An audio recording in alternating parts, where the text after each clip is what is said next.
Welcome again, students, to my YouTube channel. As you know, this is Vishal sir. Now we will discuss our next chapter, light, and we will discuss about two properties of light, that is reflection and refraction. In the previous two chapters, we will discuss about the electricity and magnetism. So now, in this chapter, light, first of all, the reflection property we will take. What is reflection? Now reflection के लिए हम एक example consider कर लेते हैं, क्योंकि student जितनी भी रिफ्लेक्शन हमारे पास होती है वो मिरर सरफेस से होती है। मिरर, तो मिरर सरफेस को रिप्रेजेंट करने के लिए ये एक तरीका है जिसमें हम एक ऐसे डैश पोर्शन बना सकते हैं। उसके बाद इस सरफेस पर हम एक नॉर्मल ड्रा करेंगे। नॉर्मल मतलब 90 degree angle. Then suppose the light is incident at point O.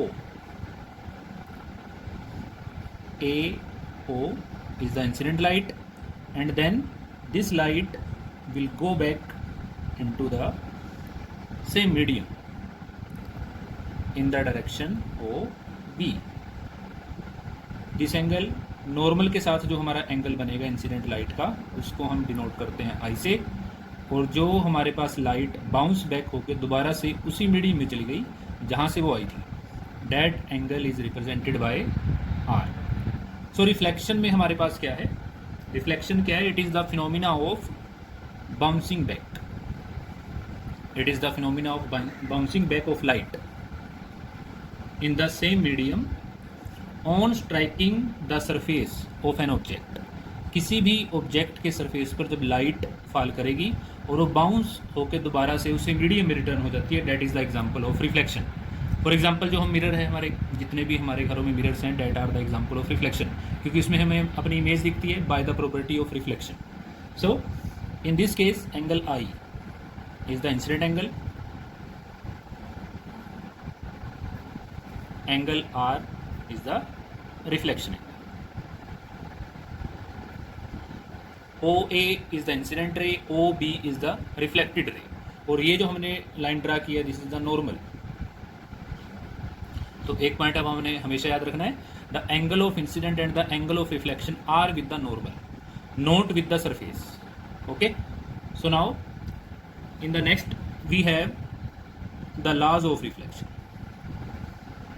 These are also important, laws of reflection. The first law हमें क्या कहता है? द इंसिडेंट एंगल और जो हमारा रिफ्लेक्टेड एंगल है, the incident angle is equal to reflected angle. मतलब अगर लाइट 30 डिग्री पे फॉल करी है तो वो 30 डिग्री पर ही बाउंस बैक करेगी। These two angles are always equal. The angle of incidence is equal to angle of reflection. The second is, in the second law what will we say? The incident ray, the reflected ray and the normal, all the in the same plane, all will lie in the same plane। कहने का क्या मतलब है? हमारे पास जो हमारी ये incident ray है, ये हमारा नॉर्मल, और ये क्या है? Reflected ray. ये तीनों हमारे पास कहाँ लाई करेंगे? Same plane. Plane means it can be XY plane और YZ और XZ। प्लेन का मतलब है जब हमारे पास एक एक्सिस से ज़्यादा होती है तो वो हमारे पास एक प्लेन स्ट्रक्चर बन जाता है। तो प्लेन 2 एक्सिस में हमारे पास हम कह सकते हैं, वैसे 3 एक्सिस का भी हम प्लेन ही मानते हैं, XYZ।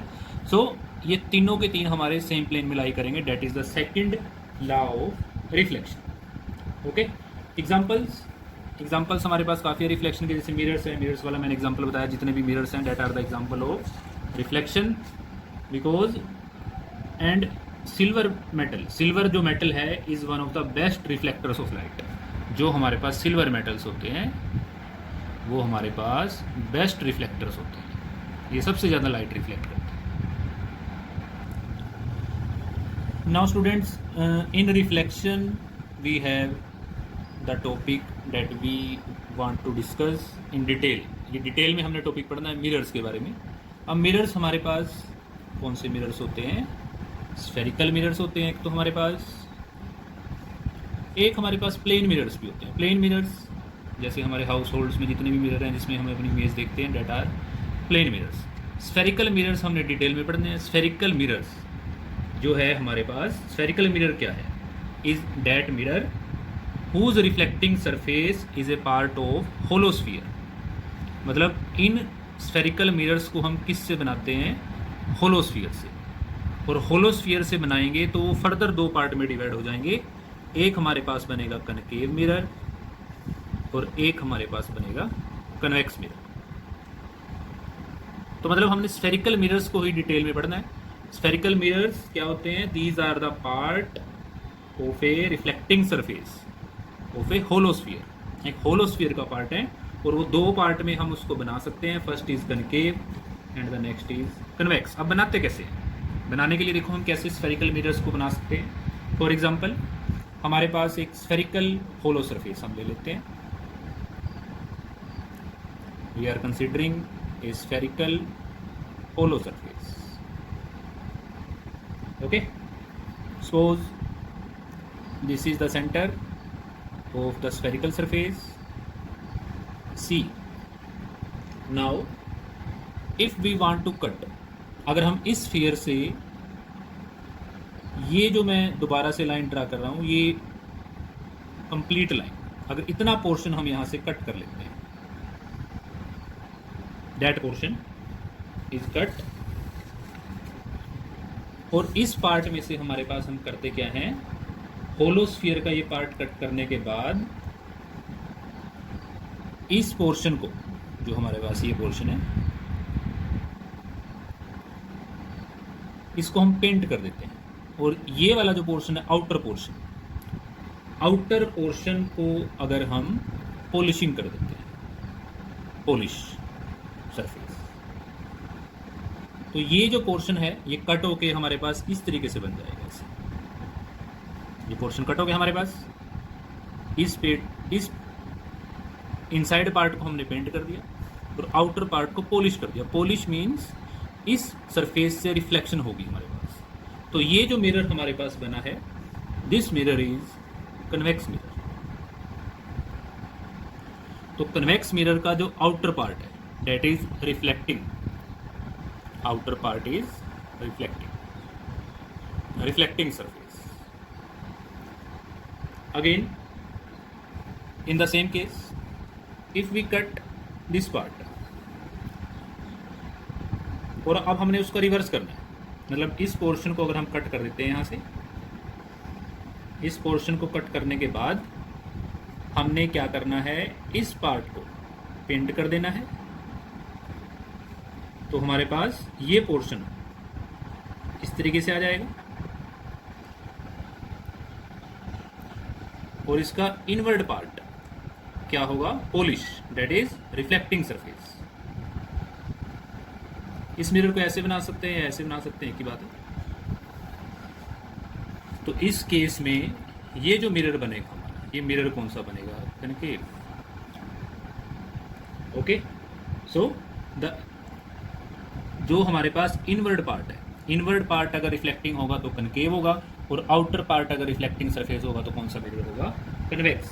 Now as we seen the spherical surface, जिससे हमने दो मिरर बनाए हैं।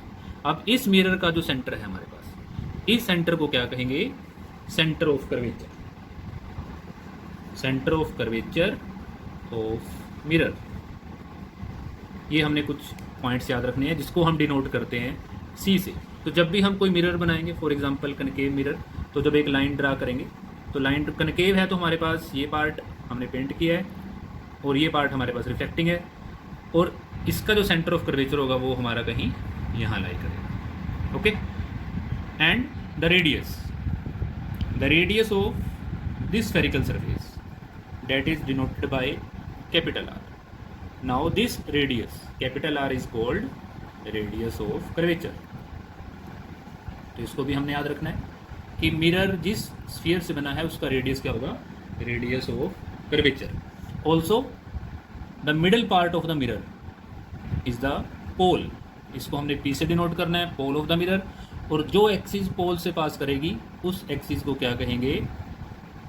Principal axis of the mirror, principal axis of the mirror. तो ये कुछ पॉइंट्स है जो हमने याद भी रखने हैं, like centre of curvature, radius of curvature, pole of the mirror, pole is the centre of the mirror and the principal axis that is passes along the pole.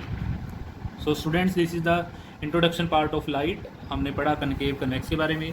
In next lecture we will discuss how these mirrors convex और concave forms the images, कैसे image बनाएंगे वो हम discuss करेंगे। So thank you.